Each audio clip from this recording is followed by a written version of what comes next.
আসসালামু আলাইকুম, কেমন আছেন সবাই? আশা করি ভালো আছেন। শামিমাস কিচেনে আপনাদের সকলকে স্বাগতম। আমি আজকে আপনাদের জন্য নিয়ে হাজির হয়েছি নতুন আরেকটি রেসিপি। এইটা দেখতে যেমন লোভনীয়, খেতেও কিন্তু দুর্দান্ত স্বাদের। আমি আজকে আপনাদের তৈরি করে দেখাবো আচারি চিকেন বা চিকেনের আচার।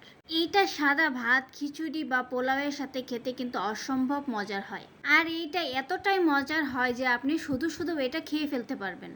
তৈরি করাও কিন্তু খুব সহজ, তাই আর দেরি না করে আমার ফুল রেসিপিটি দেখে আপনিও তৈরি করে নিন। তবে চলুন দেরি না করে ফুল রেসিপিটি দেখে আসি। একটা কড়াইয়ে আমি কিছুটা পরিমাণ চিকেন নিয়েছি। চিকেনটা কিন্তু অবশ্যই হাড় চর্বি ছাড়া নিতে হবে। দিয়ে দিচ্ছি 2টা তেজপাতা, 2 টুকরো এলাচ, 2 টুকরো দারচিনি, স্বাদ মতো লবণ, 1 চা চামচ হলুদের গুঁড়া, 1 চা চামচ মরিচের গুঁড়া, 1 চা চামচ জিরার গুঁড়া, 1 চা চামচ ধনিয়ার গুঁড়া, 1 চা চামচ রসুন বাটা, 1 চা চামচ আদা বাটা। এখন পরিমাণ মতো তেল দিয়ে এটা হাতের সাহায্যে মাখিয়ে নিব। মোট কথা হচ্ছে আমরা মাংস রান্নার সময় যে যে মশলা ইউজ করি সেটা এখানে ইউজ করতে হবে। তবে খেয়াল করে দেখেছেন কি, এখানে কিন্তু আমি কোনো পেঁয়াজ ইউজ করিনি। আচারি চিকেনে কিন্তু কোনো পেঁয়াজ ইউজ করা যাবে না, তাহলে কিন্তু এটা আপনারা বেশি দিন রেখে খেতে পারবেন না।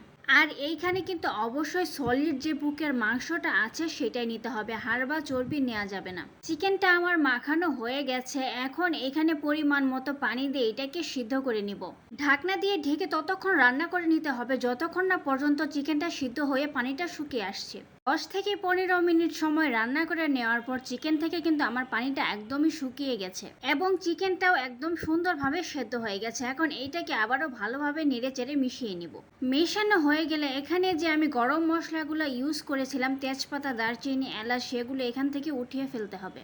উঠিয়ে ফেলা শেষ হয়ে গেছে। এখন আমি চলে যাচ্ছি নেক্সট প্রসেসে। চুলাতে আমি একটা কড়াই বসিয়ে দিয়েছি। কড়াইটা গরম হয়ে আসলে এখানে দিয়ে দিচ্ছি পরিমাণ মতো সরিষার তেল। এই পর্যায়ে কিন্তু আপনাকে অবশ্যই সরিষার তেলটা ইউজ করতে হবে এবং একটু বেশি পরিমাণে তেল এখানে ইউজ করতে হবে। তেলটা গরম হয়ে আসলে এখানে দিয়ে দিচ্ছি 5 ফোড়ন এবং আস্ত কিছু রসুনের কোয়া। এখন এইটাকে নেড়েচেড়ে ভেজে নিতে হবে যতক্ষণ না পর্যন্ত রসুনের গায়ে সুন্দর একটা কালার চলে আসছে। রসুনের গায়ে যখন হালকা একটা কালার চলে আসবে তখন এইখানে আগে থেকে সিদ্ধ করে রাখা চিকেনটা দিয়ে দিচ্ছি। এখন এইখানে আর বেশি কিছু কাজ নেই, শুধু অনবরত নেড়েচেড়ে এই চিকেনটাকে তেলের ভিতরে ভেজে নিতে হবে। কিছুক্ষণ সময় ভাজার পর এখানে 2টা সিক্রেট জিনিস আমি ইউজ করব। কিছুক্ষণ সময় ভেজে নেওয়া হয়ে গেছে এবং চিকেনের কালারটাও কিন্তু অনেকটা চেঞ্জ হয়ে আসছে। আরও কিছুক্ষণ সময় নেড়ে চেড়ে চিকেনটাকে ভেজে নেওয়ার পর এখন এইখানে অ্যাড করে দিচ্ছে আচারের সিক্রেট একটা মশলা। এটা কিন্তু আমার হোমমেড। এইখানে আমি 1 চা চামচের মতো ইউজ করেছি। আপনারা যদি এর রেসিপিটা চান তাহলে কিন্তু কমেন্ট বক্সে জানাতে পারেন।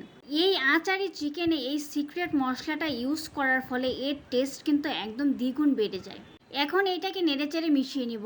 আর এখানে দিয়ে দিচ্ছি আমি 2 চা চামচের মতো তেঁতুলের চাটনি। আপনারা যদি চান তাহলে কিন্তু এখানে তেঁতুলের কাঠটা ইউজ করতে পারেন, তবে সেই ক্ষেত্রে এখানে চিনি দিতে হবে। দিয়ে ভালোভাবে নেড়েচেড়ে মিশিয়ে নিচ্ছি এবং আমি 2টো ভাজা শুকনো মরিচ এখানে দিয়ে দিচ্ছি। আর যদি আপনারা এমনি শুকনা মরিচটা ইউজ করতে চান তাহলে কিন্তু প্রথমের তেলেতে এটা দিতে হবে। এখন আরও কিছুক্ষণ সময় এটাকে নেড়েচেড়ে ভেজে নিতে হবে। সিক্রেট মশলাটা দেওয়ার ফলে যে সুন্দর একটা স্মেল বের হচ্ছে কি আর বলবো, মনে হচ্ছে এখনই এটা খেয়ে ফেলি। ভেজে নেওয়া কমপ্লিট, এটা আমার একদম রেডি। এখন শুধু এইটাকে টেবিলে সার্ভ করে দিব। তৈরি হয়ে গেল আমার খুবই মজাদার টক মিষ্টি ঝাল ঝাল আচারি চিকেন। এইটা খেতে কিন্তু একদম দুর্দান্ত হয়েছিল। এইটা রান্না করলে কিন্তু আপনাকে আর ভাতের আশায় বসে থাকতে হবে না, এটা আপনি এমনি এমনি খেয়ে ফেলতে পারবেন। চাইলে কিন্তু এই সেম প্রসেসে আপনারা বিফ দিয়েও করতে পারবেন। যদি বাসায় কখনো এই অসম্ভব মজাদার রেসিপিটি তৈরি করে না থাকেন তাহলে আমার ফুল রেসিপিটি দেখে আপনিও তৈরি করে নিন। রেসিপিটি যদি ভালো লাগে লাইক কমেন্ট শেয়ার দিতে একদম ভুলবেন না। আর এই রকম নতুন নতুন রেসিপির ভিডিও পেতে আমার ফেসবুক পেজটি ফলো দিয়ে রাখেন। আর যদি ইউটিউব চ্যানেল থেকে দেখে থাকেন তাহলে চ্যানেলটি সাবস্ক্রাইব করে পাশে থাকা বেল আইকনটি অন করে দিন। ধন্যবাদ।